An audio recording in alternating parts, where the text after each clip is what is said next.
everyone, welcome back. Today is a girl talk. It's not actually a girl talk, but it's a girl talking. I did one of these last year and I wanted to do it again this year. So I have really nothing planned to talk about in this video. I do know that I just want to share some stuff that's happened over the year. So I'm just going to start talking and we're just gonna see where it lands. Last year, around beginning of August, I bought my first ever car. It was a 2014 red Mazda 3.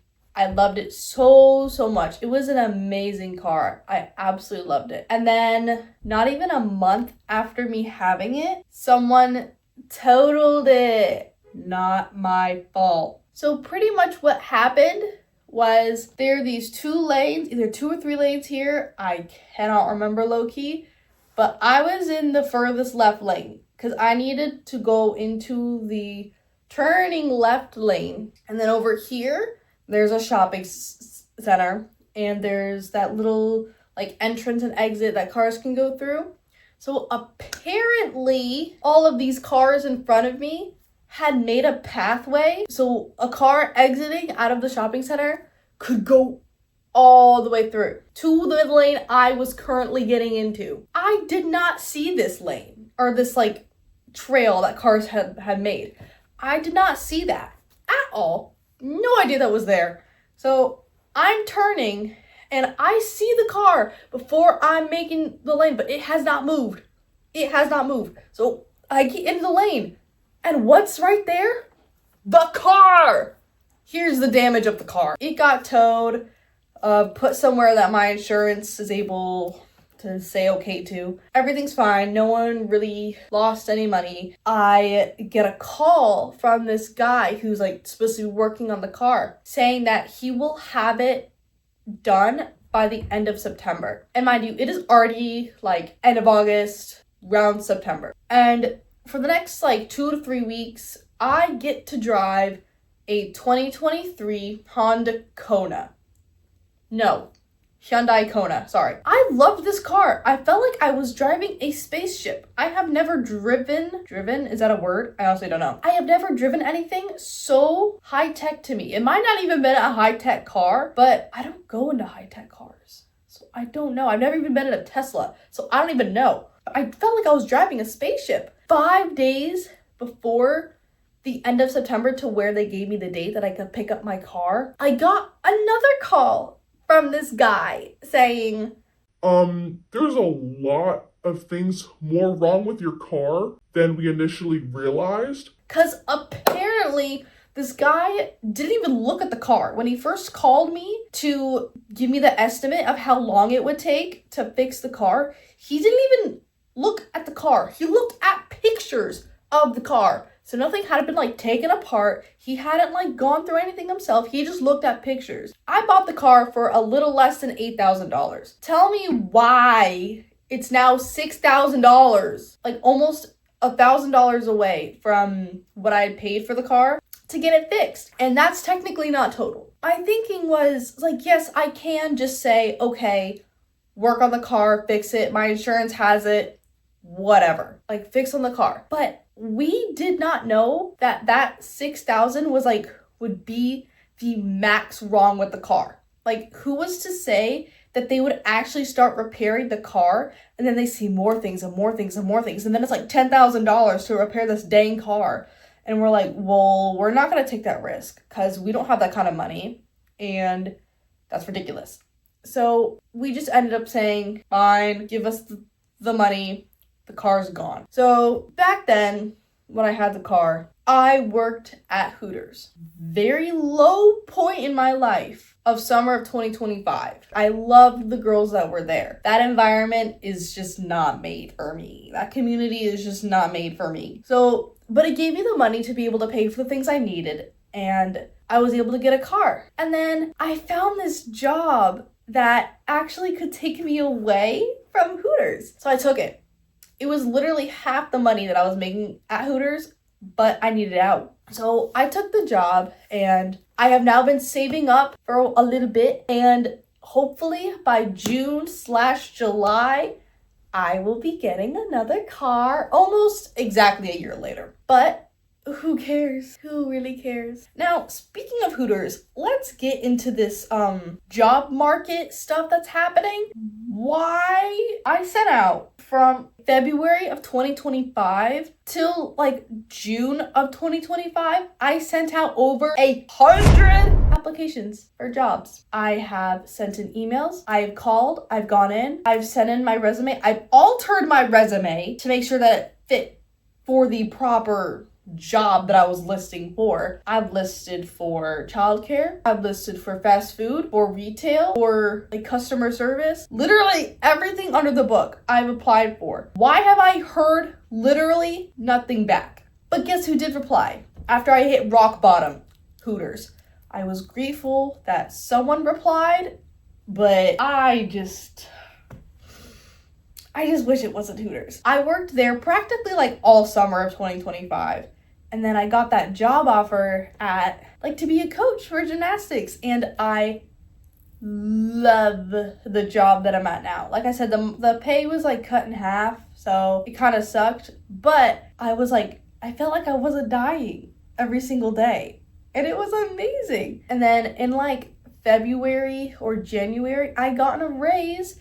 And I was able to coach like the older girls, which that is really, really, really fun. So since I've gotten a raise, I'm now able to afford a car. I'm just trying to save up in case something like my Mazda happens again.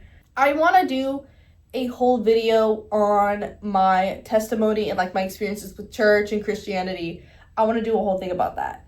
But I'm just going to touch a little bit of it right now. Because I know I have in a couple videos. But like I would say that for the longest time, I wouldn't say that I did not have a testimony. Because I grew up with God, I grew up going to church. Like there's never been an experience of my life where I didn't have God per se. There was a couple years in high school where I kind of lost it a little bit. Just because I was in high school, girls being a girl, girls being stupid and stubborn and just whatever she wants to be a teenage girl. So rebels, does something she regrets. It's okay.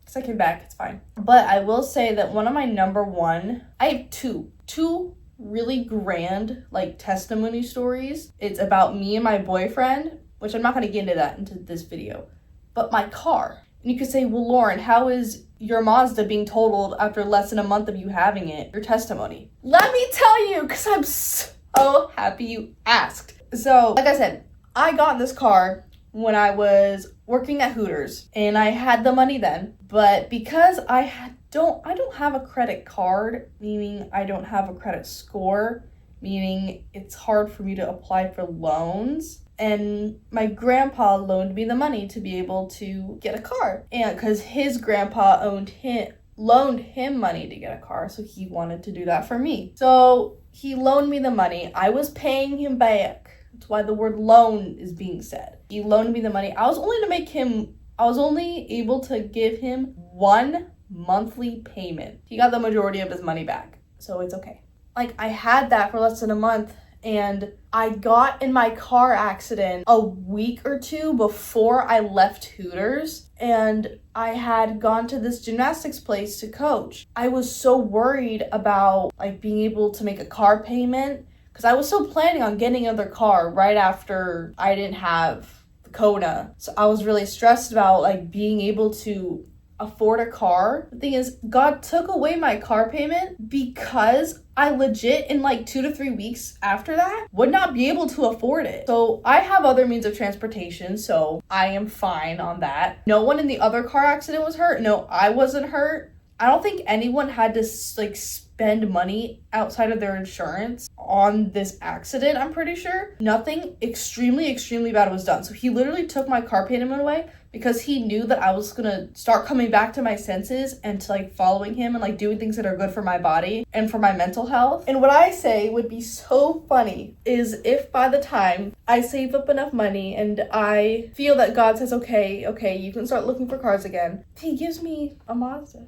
Thing is, how characteristic of God would it be for that to happen? And for some of you, you might think, what do you mean characteristic of God for that to happen? I don't know if you know this. God's not boring. I think he could be a pretty funny dude sometimes. I think he has a sense of humor. For him, like, I'm not saying he's going to, so I'm not going to put God in a box and say he's going to do this. I was just saying that it would be I feel like very characteristic of God for him to do this. Working in Hooters, a lot of girls have jewelries, like piercings up the ear, in your face. The girls done with piercings. Belly button piercings. I wanted a belly button piercing for so long. It took me about 3 to 4 months to like work up the courage to actually go to piercers and ask if I could have one. Now, I went to 3 different piercers at 3 different piercing places to make sure I had the correct anatomy because I wanted more than one opinion. I went to one place, they said no.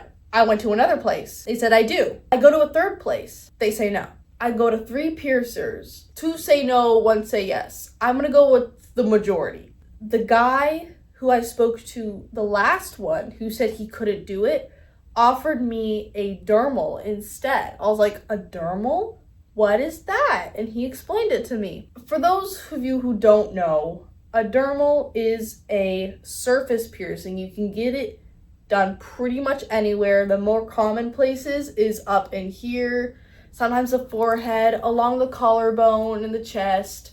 But like you can get them anywhere, pretty much. So what it is they pretty much hole punch your skin and kind of like wiggle it around a little bit, and then there's this little anchor that they like stick in and like wedge in between the 2 sides, and then for the jewel top it's like a screw. They screw it on. That is what I'd gotten. I got it. It was an anniversary gift from my boyfriend for our 3-year anniversary. I loved it so much. This was my dream to have a belly button piercing, but my anatomy just wouldn't let me have one. So I got a dermal instead. Got pretty irritated pretty fast for a very long time. I don't know if you know this, but I don't have the longest torso. So I used to wear high-waisted stuff. Like even like during this time, I would switch my clothes between high-waisted to mid-waisted like stuff. And I realized I can't do that anymore because of this piercing. So I switched to mid-rise to low-rise stuff. And the distance between my belly button to my hip is about this much. So whenever I sat down, no matter if it was mid-rise or low-rise, it would touch the upper side of my belly button, rubbing against it. So that was extremely annoying.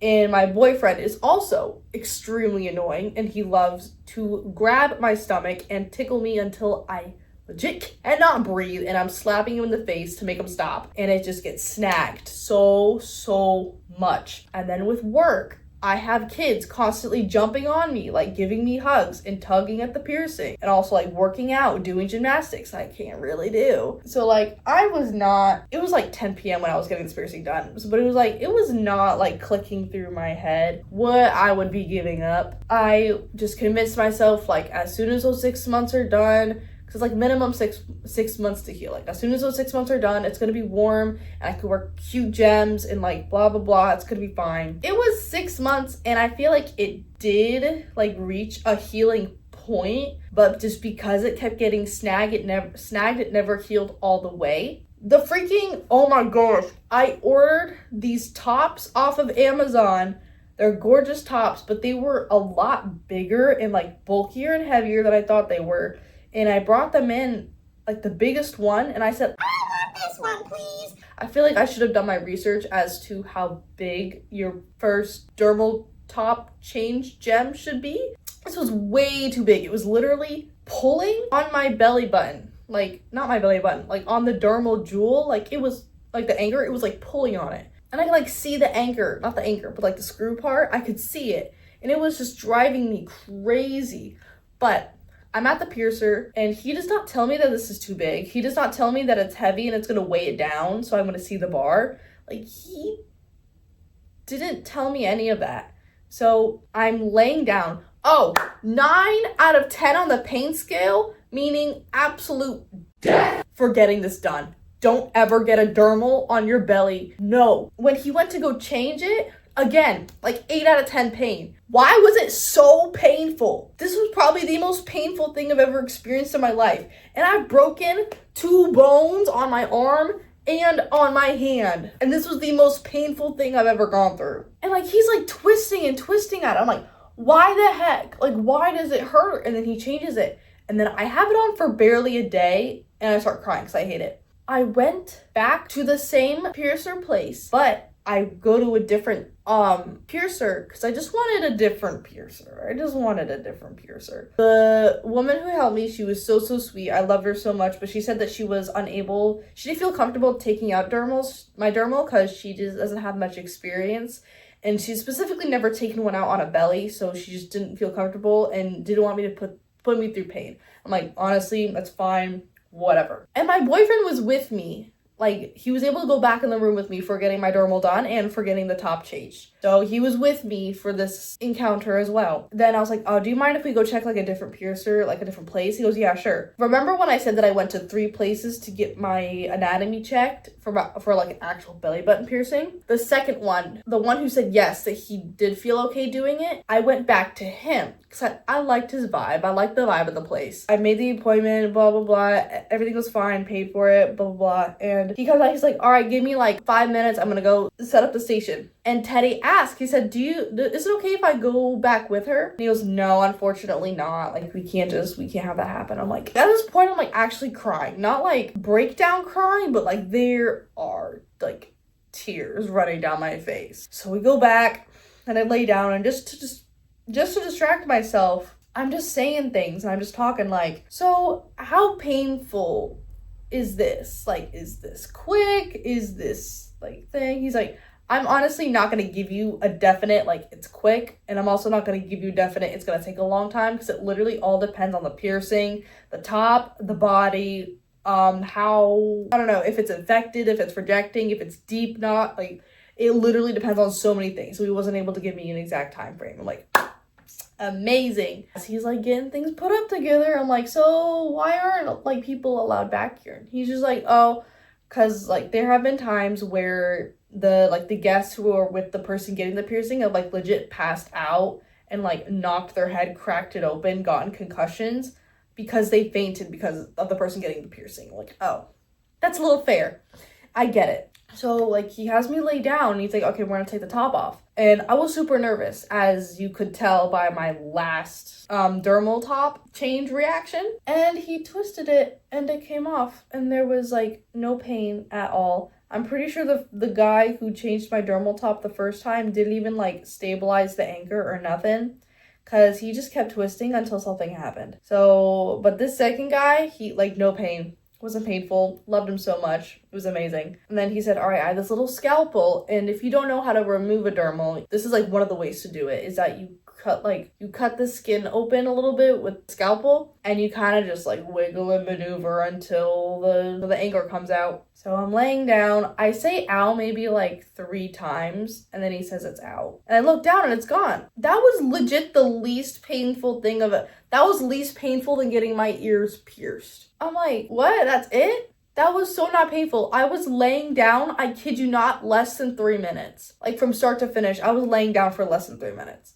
I do want to get my thirds done. That won't be until like my birthday, because I want to get them done for my birthday. So whenever I get my thirds done, I will be going back to this guy who removed my dermal. This is what the aftermath looks like. So it's a little bit like right here. He said it's by the time it heals, it'll look like honestly lighter and smaller than this. Like it'll really only be noticeable if someone knows you've had it and like looks for it, or if you see it. Like if you meet someone new who's never gonna like know that you had it, like no, like they're not gonna see it. But honestly, I wanted the dermal out so bad that I low-key didn't even care about a scar. I honestly really didn't, and I still kind of don't. What would I rate my dermal experience? 0. I'm never getting it done again. I do not recommend that piercing. Also, I have addressed any video. I really don't know what I've addressed this in, but I went through a huge gym phase about 2-3 years ago. Oh my gosh, it's been 3 years. Like started 3 years ago, ended like 2 years ago. I had this huge gym phase and I had gotten like, I would say a pretty good physique. I low-key lost all of it, but it's okay because I'm gonna build it back. At this time, I was taking a lot of supplements, including daily vitamins, which I don't know if you would count that as like a supplement, but it's something I was taking, creatine, pre-energy drinks, and a crap ton of protein shakes, bars, cookies, anything, in high numbers of calories. If it had a high number of calorie, I got it. I dirty bulked. Oh, good Lord. That's also probably what induced this. I dirty bulked like crazy. And throughout this time, I developed a horrendous acne issue. I wish I had pictures of it. I was just so ashamed and embarrassed about it that I didn't even like think about documenting it, doing anything. Look how, okay, there's a little bit because I've been eating like crap recently, but like there's a little bit of a scarring, but I'm wearing no makeup right now. Obviously, I feel like you can tell. I can go without wearing makeup and not feeling like I looked like the most chopped thing in the world. That's been a thing recently. I feel really good about it. I don't know, like that whole time my skin had like constant cysts, like cystic acne, major discoloration, like with every acne that I like possible that I had. Like it was very prominent on my cheeks. I tried literally every single affordable skincare under the gosh darn sun, and nothing seemed to work. And did I ever once think it was about anything I was ingesting into my body? No, because I wasn't that smart back then. So I'm like doing this for over a year, trying to figure this out. And then I took like a month off from the gym just to like give my body a break. So it's been like a whole year that I've just done this whole thing straight, that I decided to take a month off from creatine. I probably should have kept doing the creatine, but like creatine, whey protein, like literally anything really related to the gym, I cut out for a month just because I felt like my body needed a break. I felt like I was getting extremely burnt out, tired, and not motivated at all. So, but in that time frame, my acne had cleared up like crazy. So I was trying to think of anything different that I did. I did not use any new skincare products. I did not do like anything else. Literally the only thing I thought of that I did differently was I cut out whey protein. So I looked it up. Can having whey mess with your skin and give acne? Yes, it's actually very common that women can be allergic to whey protein, that it not only messes with their digestive system, which would also explain my insane bloating and digestive issues and bowel movements, but also my skin. It can also make you break out in crazy cystic acne and red bumps and brown like scars. But then after that month of hiatus, like from the gym and taking whey protein, I was so focused on clearing up my skin that I didn't start going back into the gym. And like I got so like focused on clearing my skin that if one pimple came back or I didn't see results the next day, I went into like a huge depression mode and like insane like focus on my skin that I like didn't go to the gym. I didn't eat because I was scared to eat literally anything that had the slightest ounce of dairy in it, because that's where mostly whey comes from. Like I was terrified. So I didn't eat anything. I drank water. Water was like the only thing I drank, which is fine. That's good, I guess. But like I didn't drink, and that's how scared I was. This past week was my first time having whey protein in almost 2 years. Nothing has happened. You saw the breakouts that I had when I like got closer to the camera. These I can tell are not from the whey. These are not from the whey. These are just from the whey. I've been treating my skin because I just haven't been treating my skin that good. I haven't been clearing it, and I'm taking care of it as well as I should have. And then for the last 6 months, I have been able to eat like actual dairy again. My reaction to whey got so bad to where I had to cut out dairy completely for like a year and a half. And it wasn't until like 6 months ago that I actually started eating ice cream, real cheese, real milk, real yogurt. Like I couldn't eat any of that stuff. And cheesecake. I think the cheesecake was the thing I was like the most sad about. But then I was able to do that again, and I was like, maybe, just maybe, when I do start going back to the gym, I'm not going to be taking any protein supplements as I would back in the day, but I will take them I'll have them like on hand, and if I feel like a little hungry, a little snackish, then I'll have one. If it's like the end of the day and I need just like a couple more grams of protein or a couple calories to fill me up, then I'll have one. I think that's how I'm gonna go about it. Now, speaking of working out and going to the gym, because I work at a gymnastics place, I'm able to use the equipment on my free time, and they have weights there. The weights don't go higher than like 20 pounds. The 20 pounds is pretty much all I need for anything upper body besides back. That's it. So I low-key don't even pay for a gym membership anymore. Like I haven't paid for a gym membership in like 4 months. And my church has this one room. Like we have a gym, like a gymnasium. I grew up in that church. I always knew that the church had a gymnasium. I just didn't know that that wasn't normal for churches to have a gymnasium, because it's also like a preschool. There's a room across the hall. It's called a conference room. I feel like the room's pretty self-explanatory about what goes on in that room. The other day I noticed that there's a squat rack in there and like a deadlifting platform. And there's this guy in my church who used to work for a gym, like used to own a gym, but didn't have that job anymore. He's now working on something else really, really cool, but he was able to take some equipment with him and he brought them to the church, and it's really, really nice. So now everything that I need for leg day, besides a bench, they don't have a bench in there, but they're getting it soon so I can do my hip thrusts and all that. Everything that I need for leg day, just like for a simple leg day, is in there. Because the physique that I had before was very muscle mommy wannabe. Like I was getting there, I got pretty close, but like what I want to be right now is just toned.